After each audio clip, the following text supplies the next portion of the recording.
মাই dear student, মইনবিৰি tech আসামলৈ তোমালোকক স্বাগতম জনাইছোঁ। আজি তোমালোকৰ মাজলৈ মই ক্লাছ 4ৰ সাহিত্য পাঠৰ পাঠ নম্বৰ 18 এবিধ উপকাৰী চৰাই এই গল্পটি মই আলোচনা কৰি লিখি দিছোঁ। লিখিছে তোমাৰ লিখক ৰঞ্জুমণি মহন্ত। ছোৱালী প্ৰশ্নমালা একোটা বাক্যত উত্তৰ দিয়া। ক নম্বৰ কি কৈছে? কাউৰী প্ৰধানকৈ কেই ধৰণৰ দেখা যায়? লিখিবা কি? কাউৰী প্ৰধানকৈ দুই ধৰণৰ দেখা যায়। আমি কি শিকিছিলোঁ পাইছিলোঁ বোলে কি ঢোৰা কাউৰী আৰু কি পাতি কাউৰী। ঢোৰা কাউৰী কি অলপ তোমাৰ আকাৰতকৈ অলপ ডাঙৰ হয় আৰু কি একেবাৰে মিচমিচিয়া কি হয় কলা বৰ্ণৰ হয়। আৰু কি পাতি কাউৰীটো কেনেকুৱা হয় ছাই বৰণীয়া হয়। তোমালোকে নিশ্চয় পঢ়িছা, ভালকে পঢ়ি ল'বা। কিনানে কি বোলে কাউৰী প্ৰধানকৈ কেই প্ৰকাৰৰ? বোলে কাউৰী প্ৰধানকৈ কি দুই ধৰণৰ দেখা যায়। কাউৰীয়ে এবাৰত কেইটামান কণী পাৰে? কাউৰীয়ে এবাৰত 4টাৰ পৰা 5টালৈকে কণী পাৰে।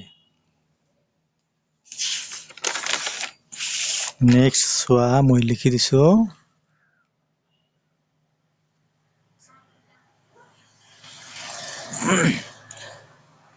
কাউৰীৰ কণীৰ সৈতে আৰু কোন চৰাইৰ কণী দেখা থাকে? কাউৰীৰ কণীৰ সৈতে কুলি চৰাইৰ কণী দেখা থাকে। সেয়ে কি কৰে? এইখিনি লিখিবা তোমালোকে। কি কুলিয়ে কি কৰে? কুলিয়ে যেতিয়া কাউৰীয়ে কণী পাৰে কি কৰে? তোমাৰ কাউৰীৰ কণীকেইটা পেলাই দি সেই বাহত কুলিয়ে কণী পাৰি গুচি যায়। আৰু সেই কণীকেইটা যদি দি যেতিয়া কি হয় ডাঙৰ হয়, ফাটি পোৱালি ওলাই, তেতিয়া কি কুলি চৰাই হৈ কি উৰি উৰি গুচি যায়। কুলি বহুত কি চালাক চৰাই।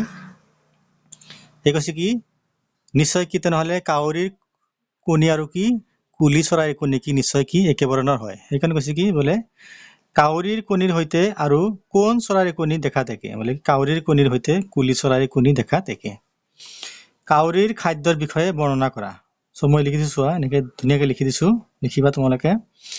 যে কাউৰী বিভিন্ন ধৰণৰ খাদ্য খোৱা দেখিবলৈ পোৱা যায়।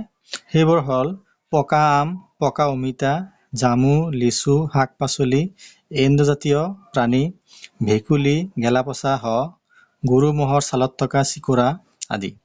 ইয়াৰ উপৰিও কাউৰীয়ে বিয়া সকাম বনভোজ আদিত পেলনীয়া ভাত, ৰুটি, তৰকাৰী আদিও খোৱা দেখিবলৈ পোৱা যায়। এইখিনি তোমালোকে ধুনীয়াকে লিখি পেলাই নোট কৰি ৰাখিবা আৰু মুখস্থ কৰিবা। লাষ্ট আৰু দুটা কুৱেশ্যন আছে, চোৱা কি কৈছে।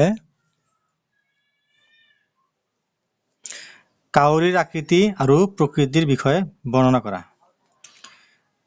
আগতে মই আকৃতিখিনি লিখি দিছো, চোৱা যে কি কাউৰী সাধাৰণতে দুই ধৰণৰ দেখা যায়, পাতি কাউৰী আৰু ঢোৰা কাউৰী।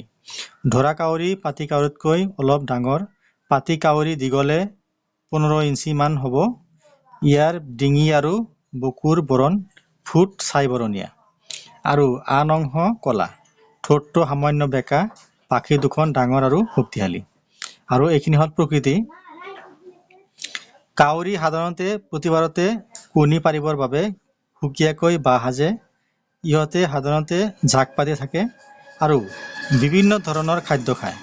কাউৰীয়ে বিভিন্ন প্ৰকাৰৰ পেলনীয়া খাদ্য আৰু গেলাপচা খাই পৰিৱেশ বিশুদ্ধ কৰি ৰখাত সহায় কৰে।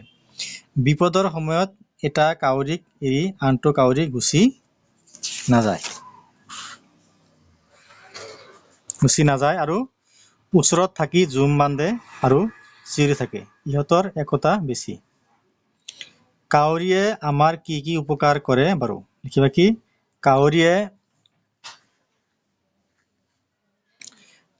আমাৰ বিভিন্ন প্ৰকাৰৰ উপকাৰ কৰা দেখিবলৈ পোৱা যায়। বিয়া সকাম বনভোজ আদিত পেলনীয়া খাদ্য খাই পৰিৱেশ দূষিত হোৱাৰ পৰা ৰক্ষা কৰে। বিভিন্ন ধৰণৰ মৰা আদি খাইও পৰিৱেশ পৰিষ্কাৰ কৰি ৰখাত সহায় কৰে। খেতি পথাৰত থকা পোক পতংগ, নিগনি, এন্দুৰ আদি খাই খেতি পথাৰৰ শস্য অনিষ্ট হোৱাৰ পৰা ৰক্ষা কৰে। এইখিনি আছিল তোমাৰ পাঠটোৰ গোটেইখিনি কুৱেশ্যন। নেক্সট ভিডিঅ' তোমালোকক মই নেক্সট পাৰ্টটো আগবঢ়াম। মোৰ চেনেল মইনবিৰি টেক আসাম তোমালোকে লাইক কৰিবা, ছাবস্ক্ৰাইব কৰি দিবা, কমেণ্ট কৰিবা আৰু নিয়মিতভাৱে চাই থাকিবা। Thank U.